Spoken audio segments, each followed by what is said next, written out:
Welcome to another audio article from the Intelligent Speculator. This article was published on May 28th, 2020, and the title is Big Booms and Busts Coming. So let's get right into it. Lockdowns are lifted, people are going out again, and the sun is once again shining on our faces as we start to venture out into the world after 2 months of stay-at-home orders due to the COVID-19 pandemic.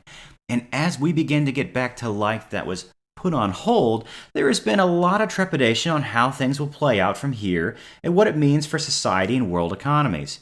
While I have written a bit about my bearish outlook on the equity markets, there are also other asset classes that have a very high probability of declining in value over the next few years with them. There are also assets and industries that, in all likelihood, will find themselves booming over the next decade for two reasons. One, the realizations we discovered during this pandemic, and two, a new way for businesses to operate that cut costs and services in the coming needs. And I'm more of a bad news first guy, so let's start with the big bust. Real estate, particularly commercial real estate. As with all deflationary contractions, when people have less money in their pocket, they don't spend as much, hence why assets like real estate will go down. For example, in the 2008-2009 financial crisis, real estate values fell by 30% or more in many places in the country. And in some building hotbeds, like Florida, Arizona, and Nevada, they fell by more than 50%.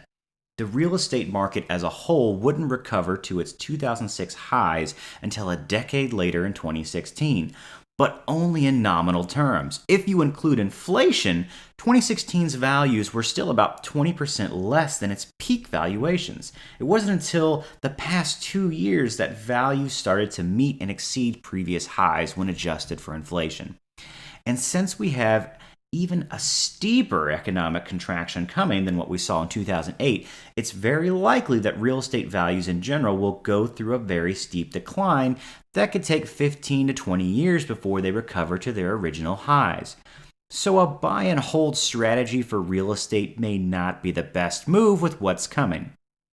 But the sector hit worst will most likely be commercial real estate.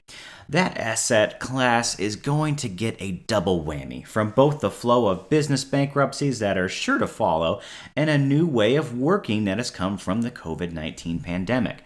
In fact, most companies have seen during the lockdowns that their employees can be just as productive working from home than working in office buildings.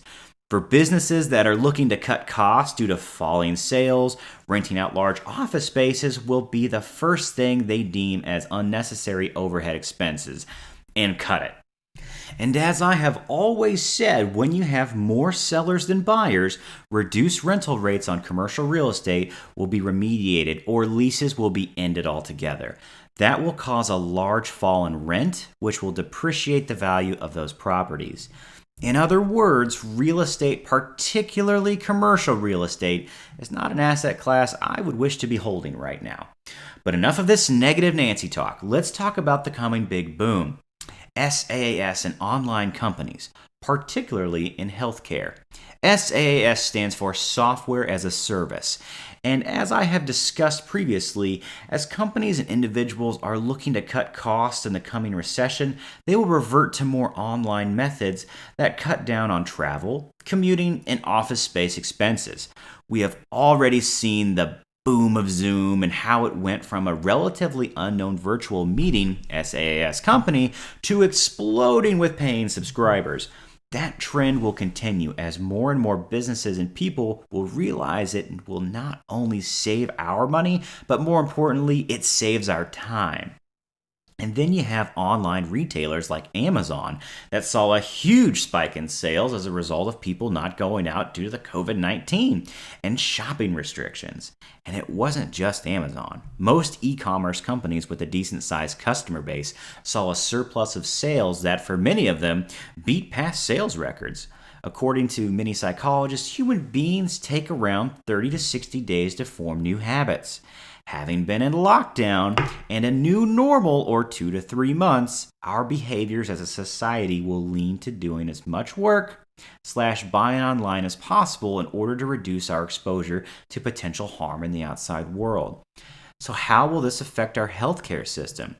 Those who are older and more at risk for disease like COVID 19 will most likely move in a direction of telemedicine so they can get the care they need without actually walking into a germ infested doctor's office or hospital.